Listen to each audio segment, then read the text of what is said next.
Hello and welcome to this new video. In this video I am going to show you how you can install and configure N computing device MX100S.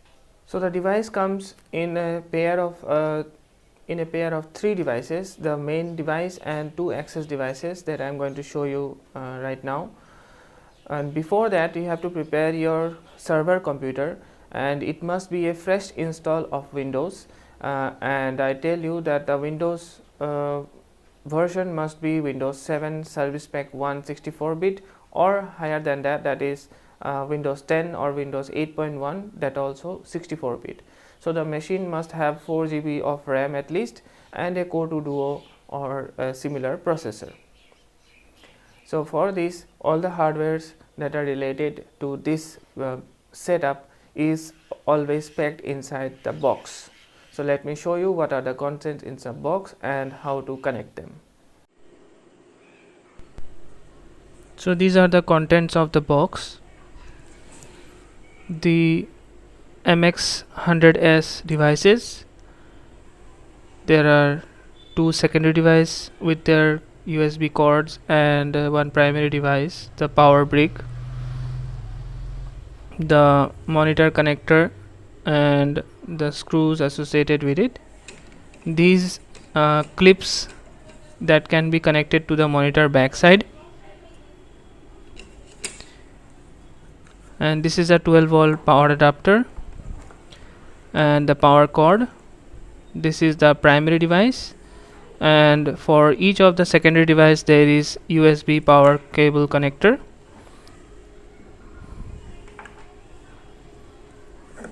This is the secondary device. It contains all the ports necessary for easy computing experience, the mic and sound 3.5mm jacks. The USB power cord will be connected here. There is a mouse and keyboard USB port, an extra USB port. These grooves are made so that it is easy to clip on to the monitor backside. The same is for the other device. And this is the primary device, and at the back side you can see all the ports that will be connected to the three monitors. One LAN connector, this is the power jack. This will be connected to the PC using LAN patch cable. This is VGA for first monitor. This is for the first station mouse and keyboard, and this is the second station VGA monitor, and this is the USB cable for that secondary device, and this is another USB cable for that third secondary device. And it also has the clip-on connectors that will be easy to clip on to it at the back of the monitor. And at the front of this we have a 3.5mm jack for audio and input output, and as well as a secondary USB. So next I will show you the installation procedure step by step. You can easily figure it out by seeing the process. First we have to connect the clip-on connectors to the back of the monitors using the two screws given. There are three pairs of screws for three of the connectors, so two of them will go to one of the connectors. Then we will connect the primary device along with the ports. This is the DC jack, then one of the secondary device USB power cord, then this is the secondary device power cord connector, and this is the power cord for the power brick. Then we will connect the secondary devices to the USB power connections. So it is very easy to install. It is just plug and play, and all the instructions are given in a booklet, as well as you can easily understand by seeing the video that I have made here. Then you have to connect the VGA monitor cables at the back of the primary device, and you have to decide which one will be your primary station, and there you have to clip on to the back of the monitor the primary device.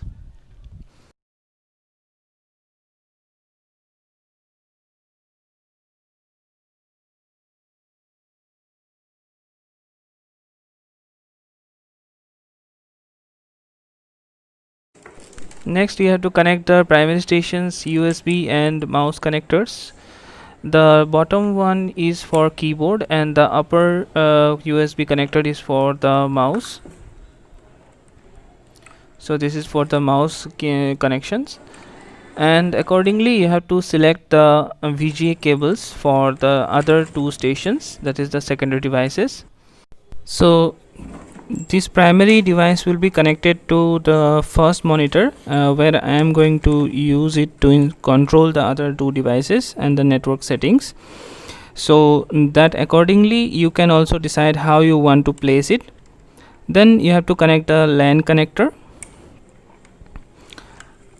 and then install to the back of the monitor in which you want to control the primary station. The other two devices can be routed according to your need. So I am here connecting the first secondary device to one of the monitor, the second monitor actually.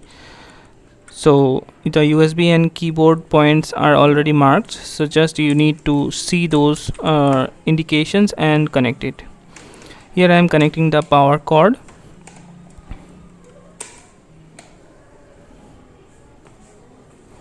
And this is the second secondary device, and also I am connecting the USB keyboard and mouse here. This is the third monitor that will be marked in the primary device. Accordingly you can decide for your needs that how you want to place those monitors or stations for your convenience. So you can see the secondary device can be connected at the back of the monitor using the clip-on connectors. You just have to place it according to the grooves marked on the back of the secondary device and just rotate it clockwise, so it will lock it in place. So as you can see, the device has already powered up and the primary station is showing N Computing logo. The other two stations are blank now. We have to configure it with the server PC so that it will connect all the three stations. So you can see the vSpace console has opened here in the primary station and no connections are shown. We have to configure it one by one so that it will be connected to the server PC. And this is the back view of the monitors. This is the primary station and the two secondary station. All the wires are routed from here, and the LAN cable is connected to the server PC here.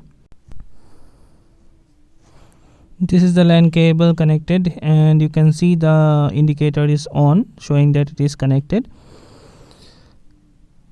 to this primary station here.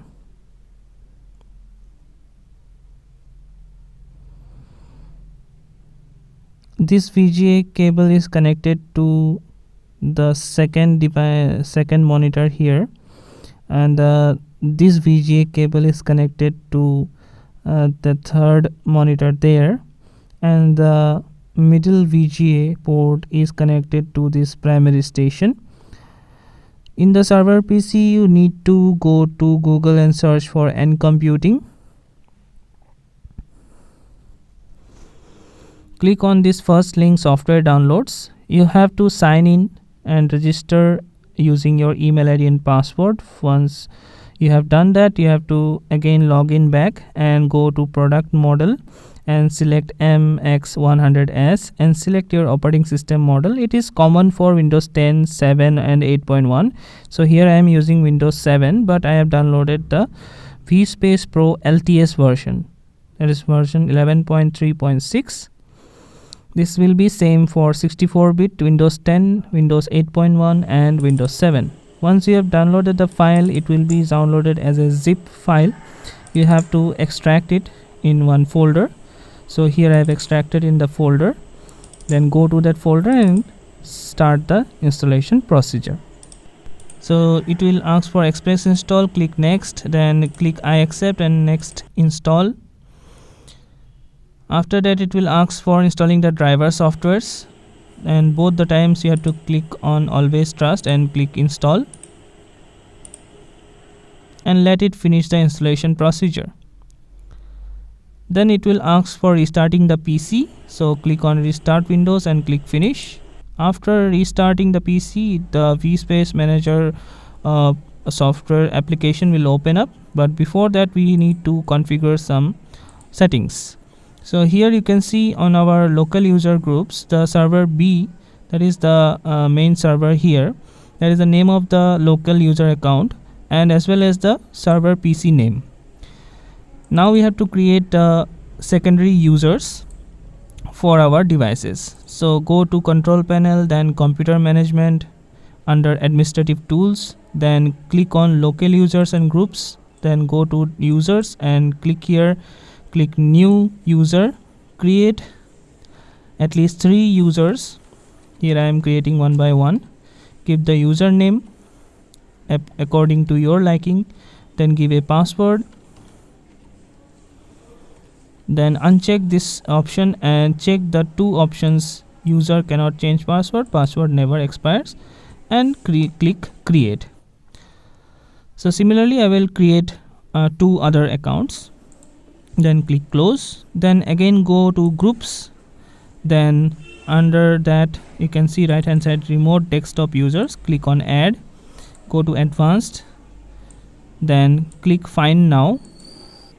So here you can select the 3 users that we have created and click on OK, then click OK again, and here the members are selected from the remote desktop users. Click apply, OK, close this window, close it again, and go to control panel again, and in Windows Firewall we need to turn off the firewall for home or work and public network, like so, and click OK, then close the control panel, go to right click on my computer icon and go to properties, remote settings. Here you need to select the second option here and remote assistance option here. Click select users to confirm that the users are added, click OK, click apply and OK again, close this window again. Now on to the vSpace manager. First you need to make sure that you are connected to the internet and click on online registration. Click on already have an account and use the same login ID and password that you have used to download the software. So here I am putting my email ID and the password, and you can see the server name has been already selected as server B PC, and then click login and register the server. It will take some time, but after that this console will open and you can see the server has been registered using the following IP and it is online. Now click close here, then go to the Open Network and Sharing Center. Here you need to configure the IP address for the network, then click on adapter settings at the left hand side, right click on the local area connection, go to properties, go to IPv4, select use the following IP address and give the following IP address 192.168.1 and 20. The subnet mask will be automatically given. Then default gateway you have to give 192.168.1 and 1. Then click on OK and OK again and close it. Next you need to go to vSpace console and you need to check whether it is connected or not to the secondary devices and primary devices. So here you can see one device is online and one server is online. So we will go to that option and you can see our devices has been successfully connected with the server using LAN. Now you need to configure it on the primary station console. We'll close this window and go to the primary station. Here you can see our server PC name has already appeared.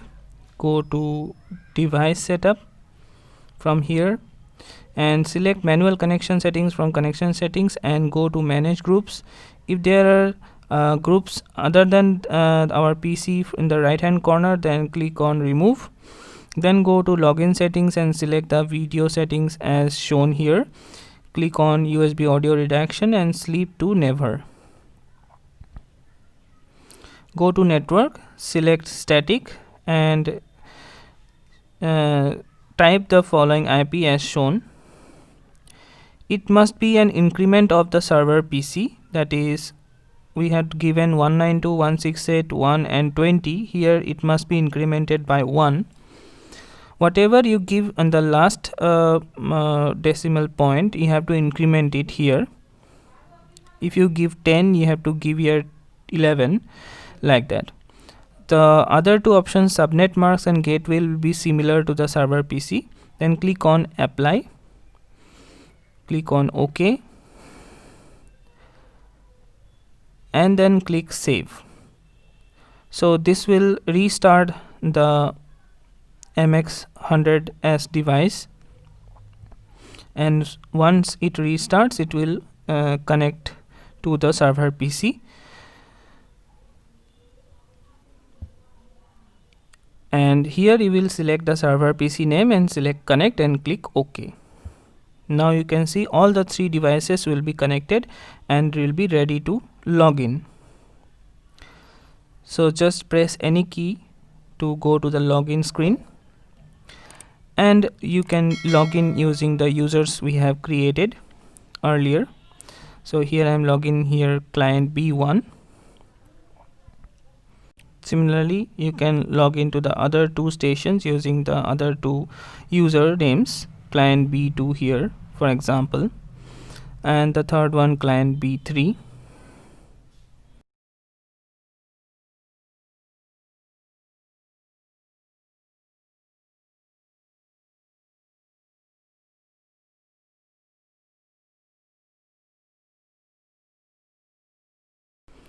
So now you can see you have a fully functional PC along with the other three devices acting like an individual PC, where you can use all the softwares like the server PC. So thanks for watching, and do watch my next videos for more such DIY and tips and tricks videos. So subscribe my channel, turn on the bell notification. So meet you in the next video. Till then, goodbye.